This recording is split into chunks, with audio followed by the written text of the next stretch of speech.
talaga eh, di ba? Passionate, yun yung pinaka-passionate time in our lives. So, thank you for being brave enough to admit na, oo naman, nabaliw na tayo sa pag-ibig, di ba? Kasi nga, normal naman yun. Okay, now let's go to our next question. Ito naman tungkol sa pagka-Gen Z. Kanina nga nabanggit na ni Franz, di ba, na Gen Z relationship ito. So, this is from Pauline Pascual of Dating Tribune. Do you think Love You So Bad reflects how Gen Z navigates relationships today? Oo naman. Parang feeling ko, isa naman yun sa mga goals ng movie namin. Kasi gusto talaga namin, we wanted to be able to touch onto the hearts of the Gen Zs and of course to the other generations as well na this is how we love. Ganito kami and ganito yung journey namin. It's not perfect, hindi siya smooth sailing, but it's a journey worth watching. It's a journey worth accepting. So, manood po mga Gen Z at kahit yung mga hindi Gen Z na gustong maintindihan kung ano bang nangyayari sa relationships ng Gen Z. Ito naman sabi ni Pauline Pascual, part of Daily Tribune, if you could give advice to your character about love, what would you say? O sige, ano ang message mo kay Savannah? Kay Savannah, siguro ngayon, marami akong gustong sabihin sa kanya, pero as of now, About love now. Advice about love. so just keep doing you. You're not wrong for having a heart as big as yours. It's not your fault na ganyan ka lang. Oh, sana yung mga nagsasabi rin sa atin yan, no? In real life, di ba? It's not your fault. Okay, ngayon naman, let's call on our next friend, Ken Quinto of Circle Stars. Hi po. Congrats sa movie. Kanina nabanggit Ken, sabi pwede yung step forward daw, sa ilaw ka yan. Kanina nabanggit mo na para nakarelate ka dun sa character mo. Does it mean ba na nakaka-relate ka na rin dun sa mga tao na yung nagmamahal ng dalawa? As myself, Hmm.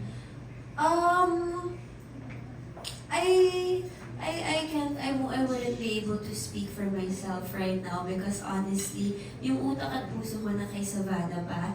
So I can answer for Savannah. Yes. Oo, for Savannah. Sa ibang tao? Ay, kung sa ibang tao? Kung sa ibang tao, kung naka-experience sila ng ganun, Mm-mm.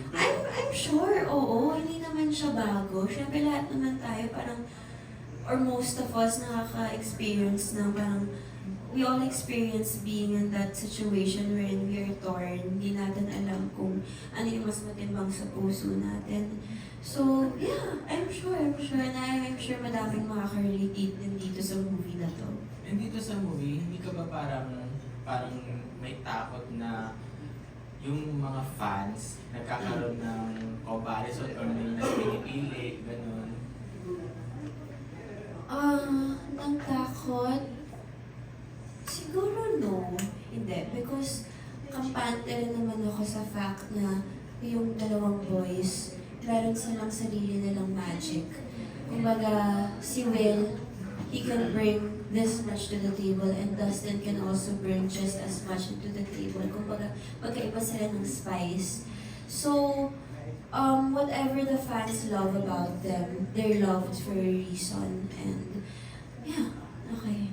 Sa hindi ka ba, ano yung nararamdaman mo kapag yung fans ng dalawa nag-aaway?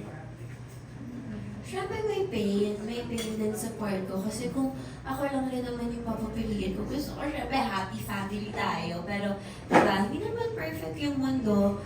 But, as much as possible, siguro gusto ko lang din i-remind sa kanilang lahat na guys, let's keep it healthy. Let's keep it healthy. Let's all be happy this Christmas. And as much as possible, huwag tayo magsakitan. Ngayong Pasko, kung pwede, kung gusto niyo ng competition, gawin natin healthy competition.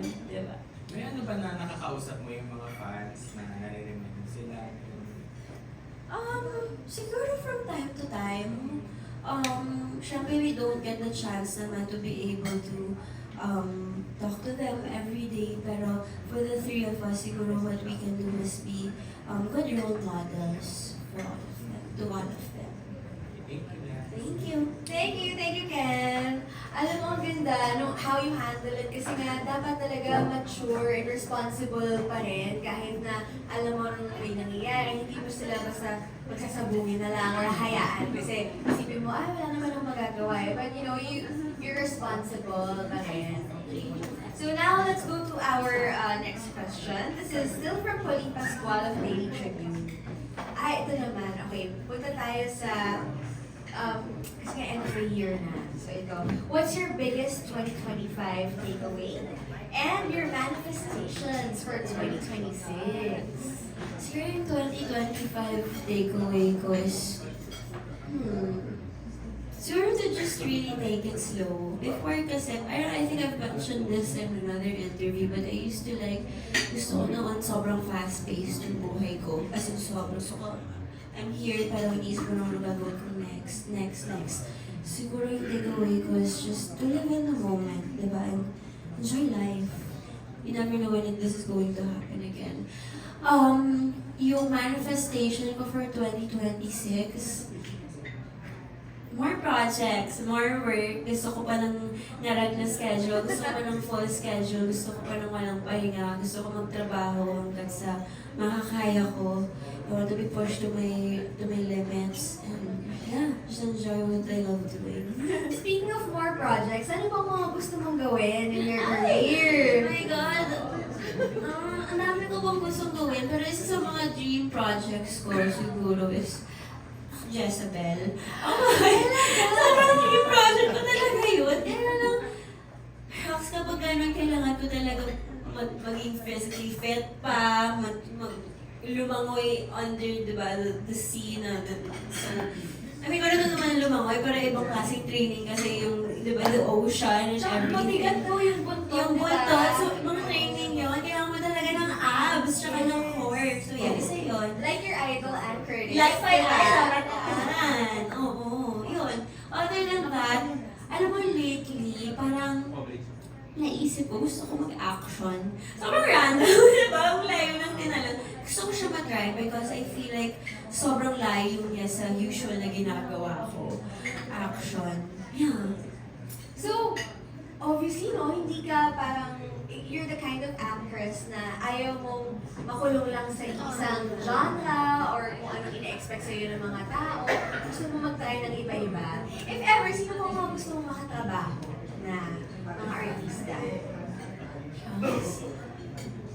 Ngayon, gusto ko makatrabaho sa isang project ulit. I'd say, si Ate Ann. Gusto ko siya maka-work ulit. I was able to work with her and it's okay, pero parang bigla lang kasi kami magka-extend together and my role was cut short because even in the original, yung character ko, kailangan niya pumunta ng States and then after that, I also had to go to PBB, pero yeah, Ate Ann. Now, let's go to our next friend. Sulitin na natin si Bianca while she's here. Alan Policarpio of Philippine Daily Inquirer. Yeah. Good morning, Bianca. Morning. Nabanggit kanina yung Love is so bad na it-tackles yung mga challenges ng mga Gen Z when it comes to dating, when it comes to romance. Pero ikaw ba, ano yung mga nanonotice mo ngayon na parang yung challenges that Gen Z faces, parang social media, effect, that ang daming dating apps, ano yung mga nagka-come up sa mga conversations with friends? Well, ako, feeling ko, isa sa mga, hindi lang siguro ako sang-ayon yan in terms of Gen Z dating is how fast it is. Siguro kasi sobrang accessible na lang ngayon, di ba? Cellphone, tapos di ba swipe ka lang, chat ka lang, tapos next thing you know, sila na. Yung may gano'n. Ako kasi as a person, parang gusto ko traditional na ligaw. And that's something na parang gugustuhin ko for my future children, you know. And, I mean, malayo pa yun from now. Parang, syempre pagdating ng time na yun, hindi gusto ko yung handwritten letters, flowers, kakantahan ka, magpa-play ng guitar for you, magpapaalam sa magulang mo. So, I guess it's just something na parang I wish this generation was able to hold. Pero, syempre may sarili-sarili naman tayo yung preference, tsaka so whatever floats your boat, diba? Yun. Pero kung parang medyo old school or traditional parang approach to romance and dating, saan mo nakuha yun? Parang is it because you see it in your parents or your family? Well, other than I see it from my parents before, nung bata ako, syempre laking star cinema ako. So gusto ko talaga romantic. Gusto ko parang straight out of a movie yung ligawan, di ba? So ayun, I think isa yun sa mga rason. And lastly na lang, kasi sabi mo gusto mo more projects nga na, pero how do you slow down and ano yung mga bagay that you rewarded yourself so for the How do I slow down? I eat. I really eat. Siguro for a lot of you, expect nyo, shopping yan. Diyos ko, siguro yun, paano yan? Kawawalas yan. No! I eat a lot. Isa sa mga things na parang, I used to parang do before PBB was, konti ko kumain. Inaano ko, kinuhog ko yung kain ko. Pero ngayon, na-realize ko, sarap kumain. Sarap kumain. So, yun sa mga yun rin yung reward. yun yung reward ko na eat. Alright, thank you so much. Thank you, Alan. Okay, and now meron tayong question from Robert Requintina of Manila Bulletin. Okay, naku, ito na nga, speaking of kainan and holiday season, okay, please share with us one Christmas na hindi mo makakalimutan. Konting kwento ha. Christmas. Siguro, alam mo yung, this is not just one Christmas, pero alam mo yung season ng Pasko, noon pa, hindi sure na yung Pinoy makaka-relate nito, yung era ng salamat sa liwanag. Yun yung favorite ko, yung tapos kanyang bibingka with their family, puto bongbongs, you're with your grandparents, bilaging life ng time, wala pang cellphones, wala pang social media, so I guess the time. Alright, now let's go to Tin Bailon naman of pep.ph. Bianca, alam naman natin na nakatrabaho mo na si Will, tapos si Dustin, isa siya sa pinaka-close mo sa loob ng bahay. Sa paggawa niyo ng movie, ano yung new discoveries mo sa dalawa? With each of them, siguro with Dustin, na-discover ko na sobrang lalim niya palang actor. Because syempre inside the house, di ba nakilala ko siya as him mismo, yung buong personality niya. We were very close inside as well. But here, I got to see him as an actor.